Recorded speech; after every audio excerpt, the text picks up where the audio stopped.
en son sein Federico Valverde. Donc il n'y a aucune crainte, aucune peur de ces joueurs ivoiriens là qui évoluent à un niveau intéressant dans les différents clubs, que ce soit en Europe ou au-delà.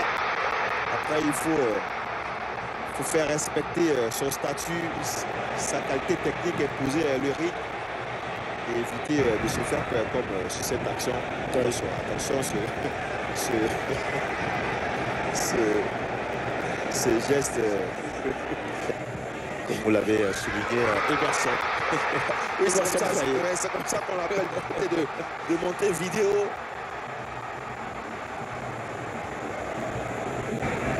Continuer à donner des consignes, demander à ces garçons de passer. Vous voyez cette triangulation défensive où on isole tout simplement le porteur de balle, on lui coupe la ligne de passe et il est obligé, comme sur cette action-là de Nicolas de la Cruz, de revenir en défense parce qu'il n'y a pas de solution devant, parce que les Ivoiriens ont complètement empêché la progression uruguayenne.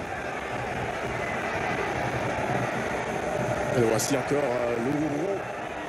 le national qui est poursuivi.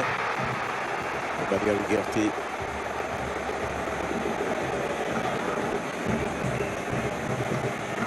Les Uruguayens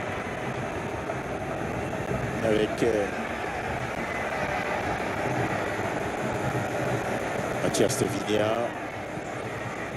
On essaie de le contrôler.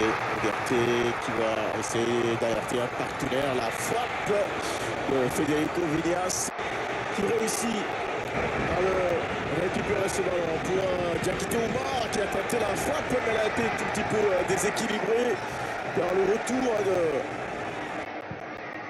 de Cáceres. Il a tellement pas reçu l'ouverture aussitôt pour Diakité Oumar. On veille au grain avec notamment Mathias Oliveira qui le suit de près. C'était pas très bien joué également, très bien ouvert pour Diakité Oumar alors qu'il y avait la solution Lazare Amani. La frappe là de Nicolas de la Cruz, caissier. Lazare Amani, les éléphants. J'ai envie de dire qu'il s'amuse avec le ballon. Le caresse.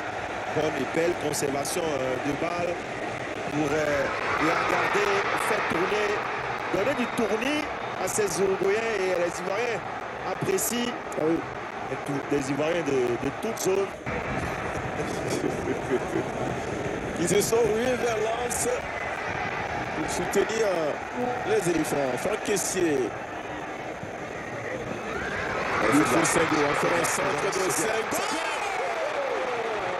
Il n'a pas réussi à le catapulter au fond des filets. Oumar Diakité, il s'en veut. Mais quelle grosse opportunité. L'action et le duel avec Federico Villas. Et là, vous voyez ce bras sur la poitrine de l'attaquant uruguayen. Il doit être inexistant. Il ne doit pas exister. C'est là où Odilon Kosunu lui également doit progresser, garder sa lucidité, sa concentration durant toute la partie. Et là, il offre un coup franc assez dangereux à la Céleste. C'est Nicolas de la Cruz qu'on voit, mais quand même un autre garçon qui se rapproche. Il va le laisser Valverde qui a aussi des patates chaudes. Attention ce ballon, oui. C'est bien joué de la part de Yaya Fofana qui l'envoie en corner. Et ce ballon un peu vicieux. Un ballon, on va revoir l'action alors que le mur n'est pas très bien placé également. Ce ballon n'avait même pas besoin de contrôler le but, il rebondit et quand il rebondit, il va très vite. Et Yaya Fofana a réussi à le dévier. De la Cruz encore pour ce corner. La tête de Valverde qui passe à côté. C'est plutôt Federico Villas qui a marqué le cadre de Yaya Fofana. On voit ce corner de la Cruz.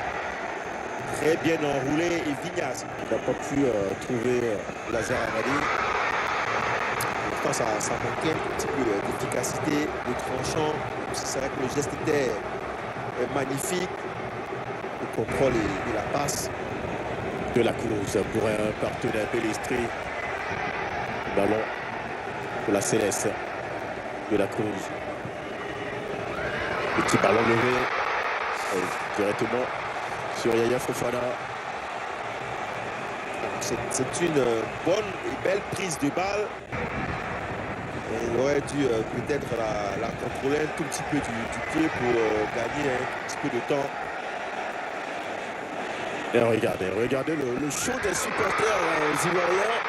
On se croirait au stade olympique à dos de Bimpe. Je préfère le stade Félix Houphouët-Boigny. C'est tout près. C'est tout près.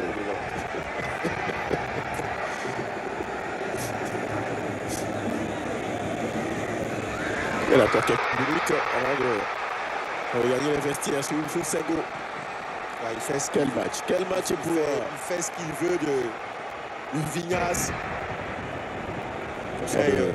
Oliveira qui veut se racheter peut-être.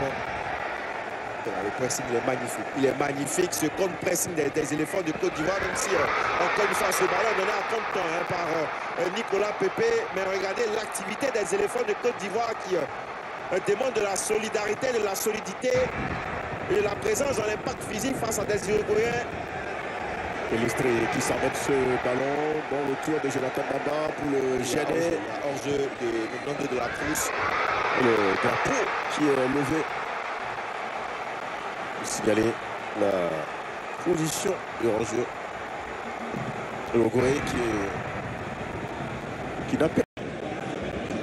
De Naïtan Nandez et tout de suite, il arme son geste. Et cette fois-ci, ce geste n'est pas cadré, heureusement pour les éléphants de Côte d'Ivoire. Abadou. Attention ce ballon pour Gislain Kona. Kona qui va passer devant Caceres, le centre de Kona. C'est renvoyé, c'est pas terminé, pas que c'est la frappe. C'est renvoyé, il va l'envoyer sur la frappe. Nicolas Pepe qui est contré corner pour les éléphants de Côte d'Ivoire. Ah, quelle grosse opportunité là pour les Ivoiriens. Et tout de suite, il répond à l'occasion de Federico Valverde. Et c'est une action, encore une fois, collective. Et on va sur ce corner. Il est peut-être l'heure. Ah, peut-être. Et sur ce centre de Federico Valverde qui était très très dangereux. Et heureusement que Seri Jean-Michel, l'expérimenté Seri Jean-Michel est venu couper ce ballon. C'est parti au premier poteau. C'est renvoyé derrière encore. A confié la tâche défensive, mais doit se mettre tout simplement au diapason de l'équipe de Côte d'Ivoire où règne cette solidarité-là. La Céleste. Derrière Esqueta pour un partenaire dans la surface de réparation. La passe à retrait. La reprise. Heureusement qu'il y avait le pied de Emmanuel Agbadou devant Federico Vignas qui ne marquera pas. Il faut rester vigilant dans la défense ivoirienne.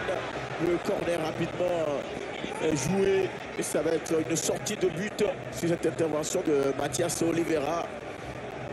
Alors que c'était chaud. C'était chaud. C'était chaud. Chris Doubouzan, ils sont dans un temps fort. Clairement, ces Uruguayens, alors qu'on revoit le ballon en retrait, a pris le carton, c'est vrai. Mais Seri Jean-Michel va également prendre ce carton parce que lui, Naïtan, il a pris pour avoir un peu trop pesté. Et Seri Jean-Michel, lui, pour s'être sacrifié tout simplement parce que cette main-là pour casser. Alors qu'il y a la poussette. Il y a une grosse poussette de la part de Manuel Ugarte. Ça n'a pas été indiqué par M. Rudy Buquet.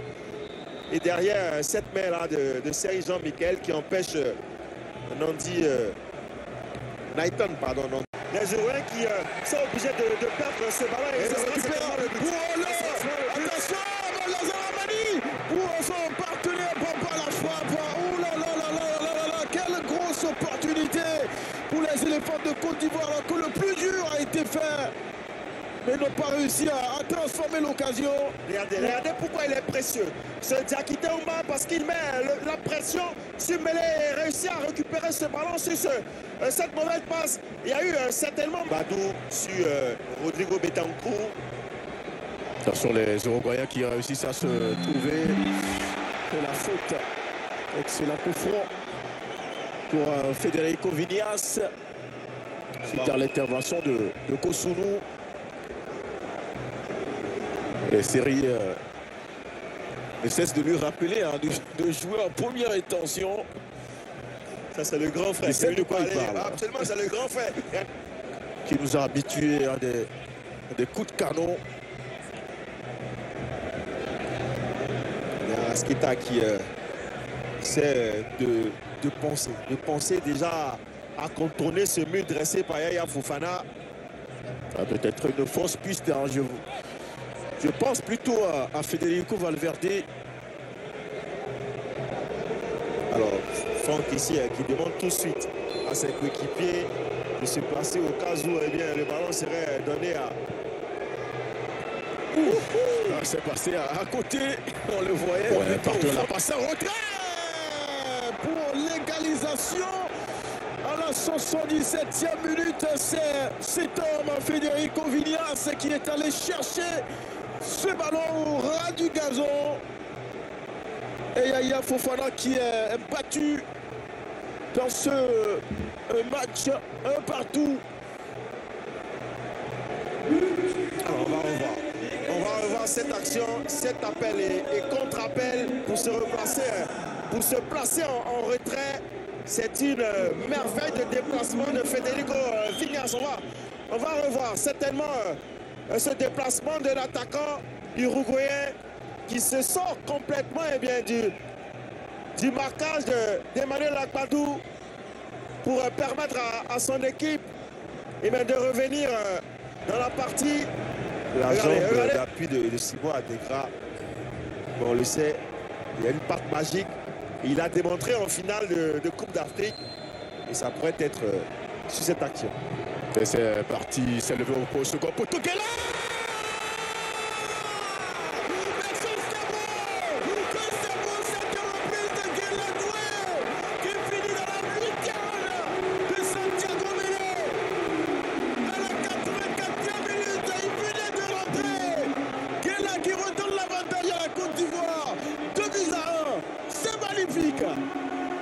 C'est magnifique, exceptionnel, alors que j'étais en train de rappeler les coups de pied arrêtés de Simon Adégra en finale de la Coupe d'Afrique des Nations qui avait produit de l'étincelle au stade olympique Alassane Ouattara de BMP.